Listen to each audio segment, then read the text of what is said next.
The room went entirely cold before the first course could even be served. Princess Catherine stood perfectly still, refusing to take her seat at the head table. Every camera in the ballroom zoomed in on her face, then shifted directly to Queen Camilla. Pinched tightly to the queen's shoulder was the one piece of jewelry never meant to be seen tonight. Diana's favorite diamond heirloom was gleaming in the light, and the entire state banquet ground to a sudden, terrifying halt. The silent standoff. Before dinner, Princess Catherine pulled her hand back from the gilded chair. She did not sit down. Her eyes remained locked on the left lapel of the woman standing opposite her. Queen Camilla adjusted her evening gloves, completely unaware of the sudden drop in temperature. Around them, the grand ballroom of Buckingham Palace hummed with the sound of 300 guests. Musicians tuned their string instruments in the gallery above. The scent of roasted pheasant and heavy floral arrangements filled the air. Everything was moving according to a schedule refined over centuries. Then, Catherine took a deliberate step backward. Prince William noticed the movement instantly. He stopped mid-sentence while speaking to the visiting French president. The heir to the throne looked at his wife, then followed her line of sight. His posture stiffened. The polite smile on his face vanished completely. He reached out to touch Catherine's elbow, but she did not lean in. She stayed rooted to the spot. Her gaze stayed fixed on the glittering cluster of diamonds and deep blue sapphire pinned to Camilla's gown. It was the late Princess Diana's signature emerald-cut sapphire brooch. The piece had not been seen in public for nearly 30 years. Protocol dictated that historic crown pieces required careful scheduling months in advance. No one had cleared this item for tonight. The Lord Chamberlain's master list for the state dinner had recorded Camilla wearing a standard royal family order piece. Instead, this highly personal relic from a painful past was shining directly under the bright chandeliers. The master of the household panicked. He stood near the service entrance, holding a leather-bound folder containing the evening's exact timeline. The first toast was supposed to happen in precisely 4 minutes. Waiters stood in a rigid line, holding heavy silver trays of smoked salmon. None of them could move until the royal family sat down. The official live feed, broadcasting to millions of viewers globally, suddenly cut away from the main table. It focused instead on a wide shot of the historic artwork lining the walls. Behind the scenes, the technical director yelled into his headset. He demanded to know why the camera operators had just been told to zoom out. The audio team frantically adjusted the sliders on the microphones. They tried to damp down the ambient noise of the crowd. The quiet murmur of confusion was already spreading through the front rows of tables. Dignitaries looked at their programs, wondering if they had missed a cue. King Charles turned to look at his wife. He noticed the sudden stillness across the table.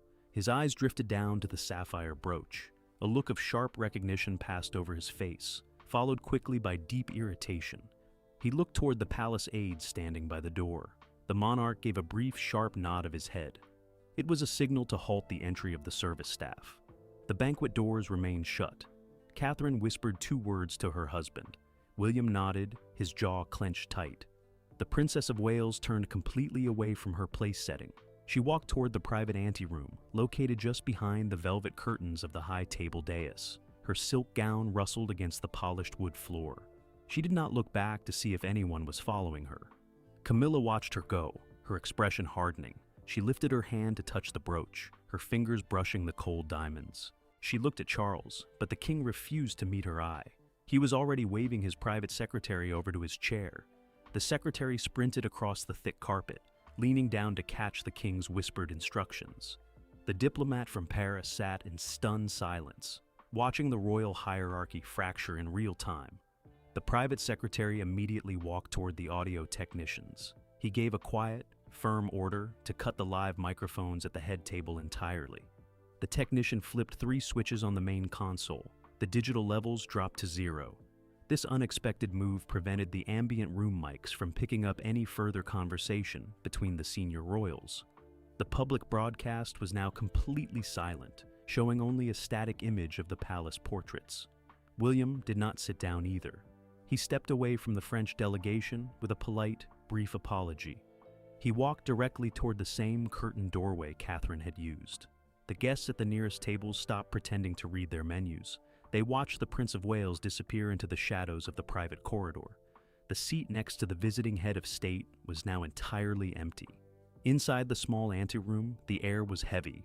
The room was lined with dark wood paneling and historic oil paintings.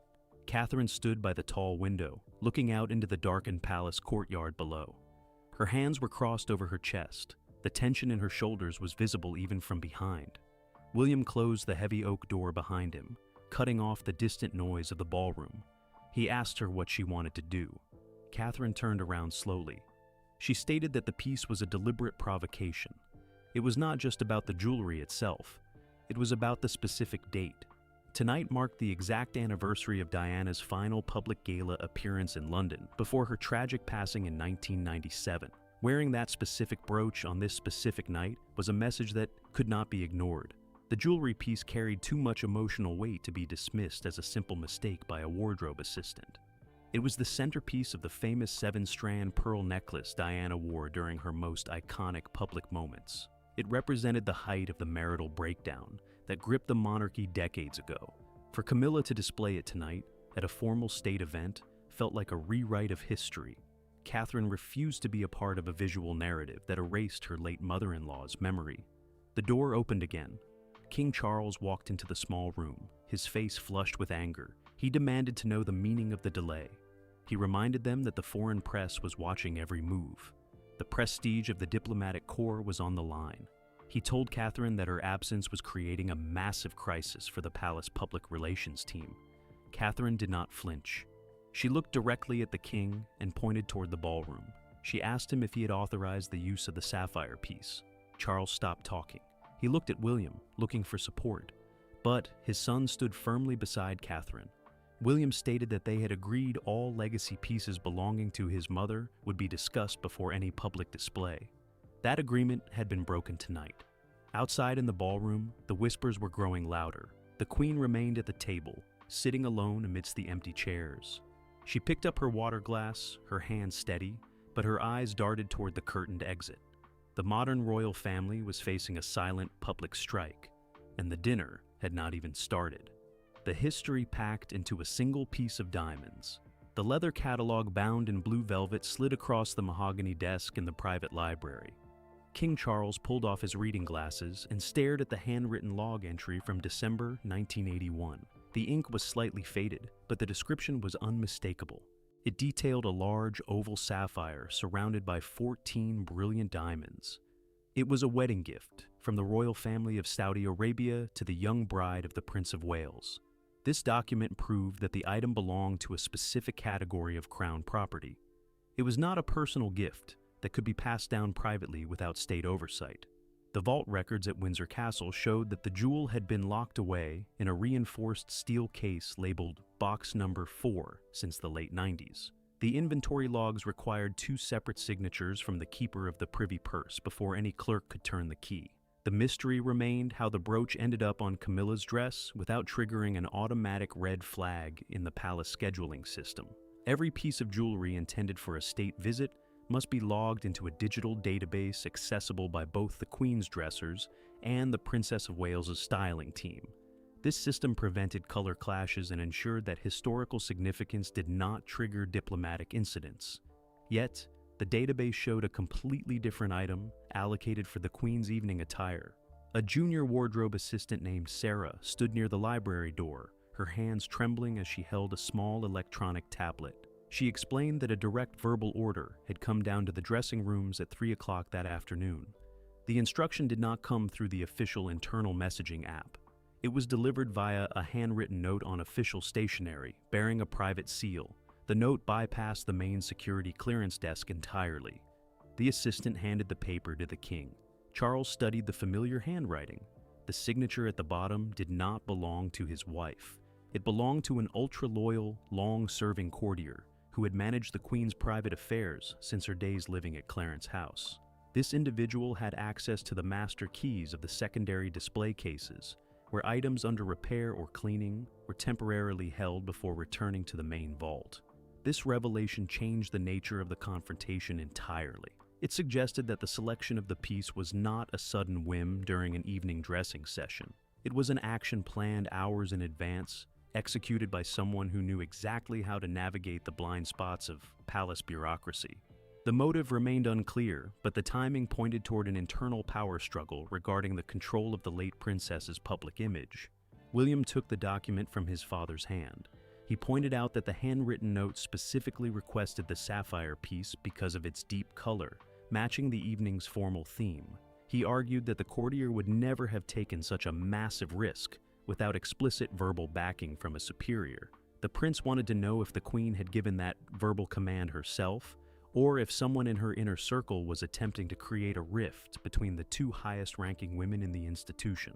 The tension escalated when the private secretary returned with an emergency update from the palace communications department. The press room on the ground floor of the palace was melting down. Journalists from the International Press Corps had already noticed the 20-minute delay in the service of the first course. A prominent royal correspondent for a major British newspaper had just posted a cropped image of the Queen's bodice on social media, identifying the brooch and questioning its presence. The internet was already reacting to the image. Within minutes, the name of the brooch was trending worldwide. Royal fans were drawing immediate comparisons between the current banquet and a specific charity gala at the Tate Gallery decades earlier. The public narrative was quickly spinning out of control, shifting from a prestigious diplomatic gathering to an active family feud played out under the eyes of foreign leaders. Charles paced the floor, his shoes clicking against the parquet.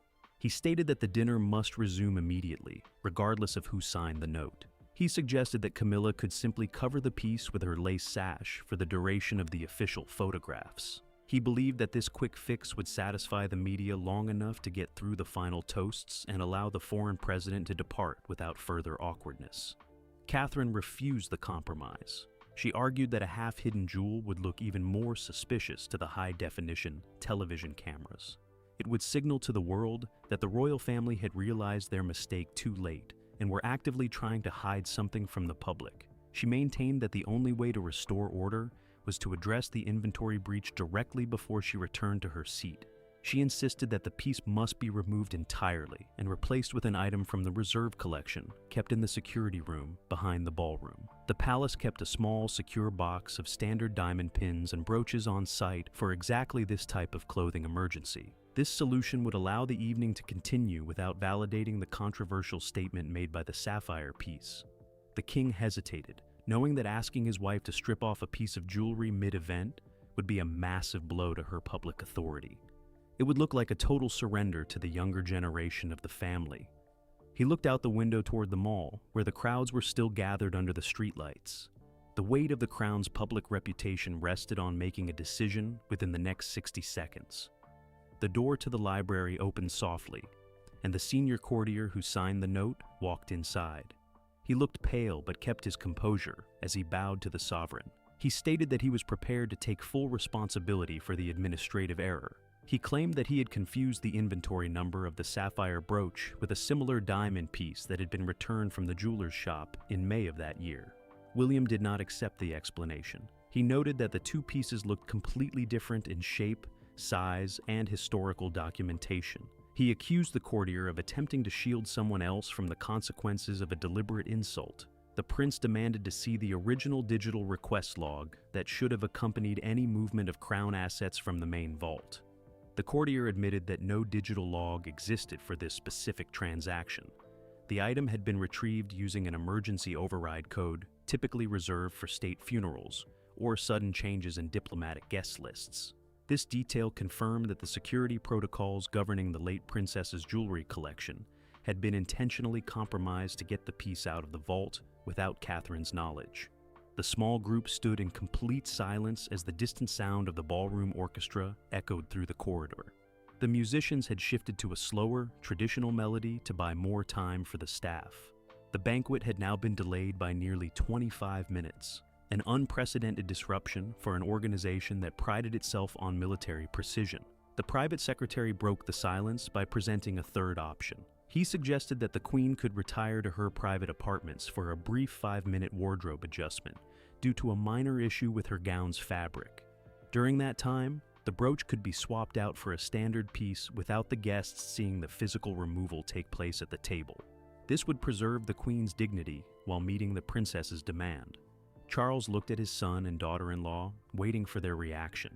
Catherine nodded slowly, accepting the arrangement on the condition that the sapphire brooch was returned immediately to the custody of the keeper of the privy purse before the end of the night. She wanted formal confirmation that the piece was back in its designated box at Windsor Castle before the sun rose the next morning. The king gave the order to execute the plan. The private secretary hurried out to inform the Queen's security detail and her lead dresser. The final obstacle was convincing Camilla to cooperate with the sudden change, an interaction that promised to be incredibly difficult given her position and the public nature of the event. The private confrontation. The heavy velvet drapes separating the royal gallery from the state apartments clicked shut. The private secretary held open the door to a small private sitting room, normally used by visiting heads of state. The room was dominated by an old marble fireplace and a massive portrait of Queen Victoria staring down from the gold leaf wall. The king entered first, his face tight. The queen followed him, her steps slow but deliberate. She reached up and unpinned the heavy sapphire piece from her shoulder, placing it directly onto a green baize card table in the center of the room. William and Catherine stood by the writing desk. The prince looked at the glittering object on the table, refusing to sit down in the armchairs offered by the staff. He stated that the presence of the jewel had already caused a diplomatic bottleneck. The French security team had begun asking questions about the sudden change in the dinner protocol. The formal schedule for a state visit did not allow for a 30-minute gap between the arrival of guests and the serving of the soup course. A senior page entered carrying a small velvet tray. Resting on it was a simple classic diamond flower spray pin from the 1952 collection of Queen Elizabeth II. This was the designated replacement piece. It carried zero political controversy and had no connection to the turbulent decade of the 90s. The page stood quietly in the corner, waiting for permission to hand the tray over to the Queen's chief dresser, who was waiting by the door with a fresh container of safety pins. The Queen looked at the replacement pin, then back at her husband. She argued that removing the sapphire piece under pressure would look like an admission of guilt to the reporters outside. She explained that her styling team had selected the item simply because its deep blue color matched the heavy silk of her evening gown. She maintained that she had no personal hand in looking through the Windsor archives herself that afternoon. The choice was a purely aesthetic decision made by her staff to honor the national colors of the visiting delegation. The explanation did not satisfy the room. Catherine stepped forward, pointing out a critical flaw in that timeline. The official wardrobe logs for the state dinner had been finalized and locked on Tuesday morning. Every senior royal team had received a digital copy of the jewelry manifests 48 hours in advance to avoid visual clashes. The Queen's approved list had clearly shown her wearing the classic garter star and a standard pearl brooch. The sapphire piece had only appeared on her dress at the very last moment, long after the final security sweep of the ballroom had concluded. This specific detail introduced a new mystery into the room. If the Queen had truly been unaware of the change, someone with high-level access had deliberately altered the physical jewelry box after the final paperwork had been signed. Access to the working jewelry safes inside Buckingham Palace during a state visit was restricted to 3 people: the master of the household, the head of the royal collection, and the Queen's personal dresser held the specific electronic keycards required to open the inner vaults. The king called for the immediate presence of the head of the royal collection. The official arrived within 2 minutes, carrying a leather logbook containing the electronic access stamps for that afternoon. He opened the pages and pointed to a specific time entry at exactly 4:15 p.m. The digital scanner at the vault door had recorded a successful entry using a master key card assigned to the private office of the Duke of Gloucester. This revelation shocked the room. The Duke had not attended any of the planning meetings for the state dinner and was currently staying at his private estate in Barnwell. His staff had no operational role in organizing the wardrobe or the protocol for the French state visit. The master key card assigned to his office was supposed to be locked inside a secure key cabinet at the palace security office on the ground floor. The security officer on duty was questioned via the internal house phone. He admitted that a senior aide from the Queen's private staff had requested the Gloucester key card at 3 o'clock, claiming it was needed to verify the dimensions of a historic silver centerpiece intended for the main table. The aide had promised to return the card within 30 minutes, but had instead kept it until the banquet was about to begin. This cleared up how the brooch was removed from its high security box. without triggering an automatic alarm at the Central Police monitoring desk. The tension shifted back to the Queen. William asked why her private aide would go to such extreme lengths to bypass the standard wardrobe channels unless he was acting on specific instructions.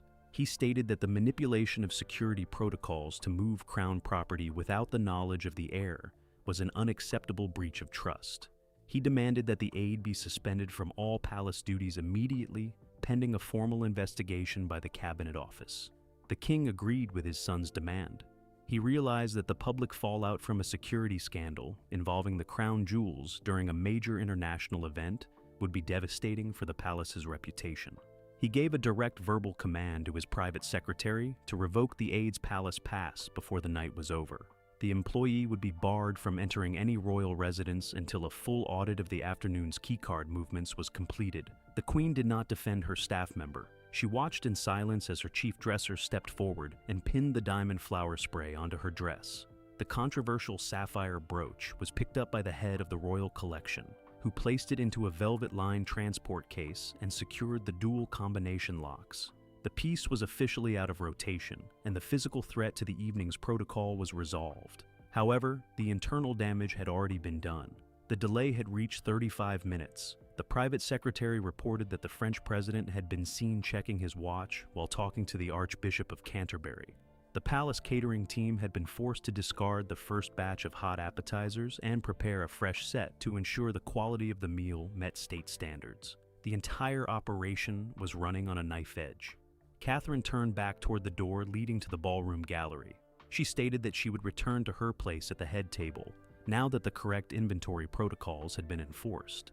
She made it clear that her return was an act of duty toward the visiting head of state, not a dismissal of the afternoon's events. She expected a full written report on the keycard breach to be delivered to her office at Kensington Palace by Monday morning. The small group walked out of the private sitting room and back into the main corridor. The palace pages quickly opened the double doors to the grand ballroom. The musicians in the gallery immediately struck up the first bars of the national anthem, signaling to the 300 waiting guests that the royal procession was finally entering the room. The crowd stood up in unison, their eyes fixed on the royal family as they walked toward the high table. The Princess of Wales took her seat next to the French president, her expression calm and composed. She offered a polite smile as she apologized for the slight delay, attributing it to a minor technical issue with the palace's historic lighting system. The diplomat accepted the explanation with a nod, and the service staff finally began pouring the wine for the first toast. The public crisis had been averted, but a deeper question remained unanswered within the palace walls. The aide who took the keycard had worked for the royal household for over 15 years and knew the exact penalties for violating vault security. Why would a seasoned courtier risk his entire career to place a piece of Diana's jewelry on the Queen's dress for a single evening? The press room panic. The silver soup spoons hit the porcelain bowls with a soft clatter across table number 6. Despite the formal music playing from the balcony, the conversation among the diplomats remained incredibly strained. Guests kept glancing toward the center of the head table. The sparkling diamond spray pin on the Queen's shoulder looked beautiful, but it was not the piece people were discussing. The sharp-eyed ambassadors had already noticed that the blue sapphire was gone. The swift wardrobe change had occurred completely out of sight, yet the palace could not stop the rumors from spreading through the room. Downstairs in the press center, Reuters journalist David banged his fist on a wooden desk. His laptop screen showed a split-image comparison of the banquet entrance and a photograph from August 1995. The shape of the sapphire brooch matched perfectly. He was shouting into a black landline phone, demanding a statement from the palace press secretary. Beside him, 5 other reporters were frantically typing out urgent news alerts for the midnight editions. The standard press release about Anglo-French trade agreements was completely ignored. The palace media team had locked themselves inside office number 12 near the courtyard. The director of royal communications refused to answer his mobile phone, which was vibrating continuously against a stack of official programs. He knew that any formal comment would validate the story. If he denied the tension, the video footage of the delay would prove him wrong. If he admitted there was a dispute over the legacy jewelry, it would dominate the front pages of every newspaper in Europe the following morning. A breakthrough occurred when an assistant brought in a printout of a digital image file from a prominent news agency. The photograph had been captured through a long-range lens from the public viewing gallery just before the banquet stopped. It showed a senior palace courtier standing by the service corridor, handing a small square box to the Queen's wardrobe supervisor. The metadata on the file timed the exchange at precisely 4:45 in the afternoon. This was definitive proof that the swap happened hours after the official guest arrivals had begun. The mystery deepened when a clerk checked the employee log for that specific corridor. The courtier seen handing over the box did not report to the Queen's household at all. He was actually a senior administrator for the Privy Purse Office, based at St. James's Palace. His daily duties involved auditing land holdings and financial accounts, not managing the historical wardrobe. He had no official reason to be inside the Buckingham Palace service quarters on the night of a state dinner. This discovery shifted the focus of the internal investigation. It meant the plot involved individuals from two entirely separate branches of the royal administration. The financial courtier had used his high-level security clearance to move between buildings without attracting the attention of the metropolitan police officers guarding the state apartments. He had acted as the courier, delivering the sapphire piece directly to the dressing room door just as the final preparations were being made. William's private secretary intercepted the courier in the basement corridor near the palace kitchens. The man was stripped of his silver security badge and escorted into a private holding area beneath the grand staircase. He sat on a plain wooden chair, refusing to look up as the security staff searched his leather briefcase. Inside the case, investigators found a printed copy of the palace seating chart, with Catherine's name circled heavily in red ink. The circled name confirmed that the entire incident was designed to provoke a direct reaction from the Princess of Wales. It was a calculated test of her willingness to enforce protocol in front of international guests. The perpetrators knew that she would immediately recognize the historical significance of the sapphire piece. They had gambled on the assumption that she would stay quiet to avoid an international scene. They had completely underestimated her determination to protect the boundaries of the late princess's legacy. The King's team tried to contain the digital fallout by issuing a brief, off-the-record briefing to the major television networks.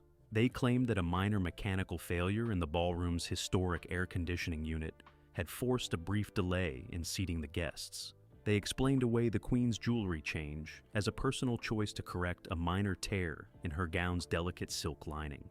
It was a standard bureaucratic explanation designed to bury the real story under a mountain of mundane details. The press corps did not buy the explanation. They noted that the air conditioning system had been completely modernized in 2024 during the palace's multi-million-pound renovation project. The system had separate backup generators and had functioned perfectly during a larger royal reception just 2 weeks prior. The excuse of a torn dress was equally unconvincing, as the Queen's tailors always traveled with identical backup garments for major state events. As the main course was being cleared, a new piece of information leaked from an anonymous source inside the palace telephone exchange. A series of 3 frantic calls had been placed from the Queen's private dressing room to an unlisted number in Mayfair between 3 and 4 o'clock that afternoon. The unlisted number belonged to a retired senior lady-in-waiting who had been dismissed from official duties 2 years earlier following a public dispute over traditional court etiquette. This connection suggested that the plan had been orchestrated from outside the palace walls by traditionalist factions who resented the modernizing influence of the younger royals. These individuals wanted to reassert the traditional hierarchy, using the historic jewelry collection to signal that the Queen's authority remained absolute over all family matters. They had used their remaining connections inside the household staff to execute the swap, bypassing the new digital tracking systems established by William's team. The King sat at the center of the head table, his expression completely blank as the dessert course was served. He raised his glass to toast the visiting president, his voice steady, but his knuckles were white as he gripped the stem of the crystal goblet. He knew that the end of the dinner would not bring an end to the crisis. The real battle would begin the next morning, when the official police reports on the keycard breach were delivered to his desk. The banquet finally concluded at 11 o'clock. The foreign delegation departed through the grand portico, their black limousines disappearing into the London fog. The guests filed out of the ballroom, talking in quiet whispers as they waited for their carriages. The public face of the monarchy had survived the evening, but the internal trust between the two households had been completely shattered. Catherine walked back through the gallery, her head held high, refusing to look at the service doors where the confrontation had taken place. She had proven that she could stop a state event to defend a boundary, a move that sent a clear message to anyone attempting to manipulate the family's history. The battle over the royal vaults was far from over, but the balance of power had permanently shifted. Who actually authorized the calls to the unlisted Mayfair number while the dinner was being prepared? The compromise that saved the evening. The internal investigation reached its definitive conclusion in the quiet, tense hours just after midnight. Palace IT experts traced the electronic logs of the calls to the Mayfair number back to a hidden terminal located in the Buckingham Palace basement archive. The digital trail confirmed that the retired lady-in-waiting had not acted alone. She had functioned as the external coordinator for a small group of traditionalist courtiers who deeply resented the modern shifts within the household. Their objective was a calculated gamble to test the future queen's resolve. They believed that by forcing the controversial heirloom into the public eye on an international stage, they could reassert the old hierarchy. Instead, the plot backfired completely. King Charles moved swiftly to neutralize the threat to his administration's stability. Before the foreign guests had even returned to their hotels, the monarch signed an emergency executive order, stripping the 3 involved aides of their security credentials permanently. Security personnel escorted the couriers from the premises before they could clear out their desks. The controversial sapphire brooch was physically returned to its secure, climate-controlled vault at Windsor Castle before the dawn sun rose over the long walk. New protocol logs were immediately locked into the central database. Moving forward, any piece of jewelry belonging to the late princess's estate requires a dual authentication code. This security measure can only be generated by the concurrent approval of both the King's private office and Prince William's team at Kensington Palace. Princess Catherine's unyielding stance established an undeniable precedent for the modern era.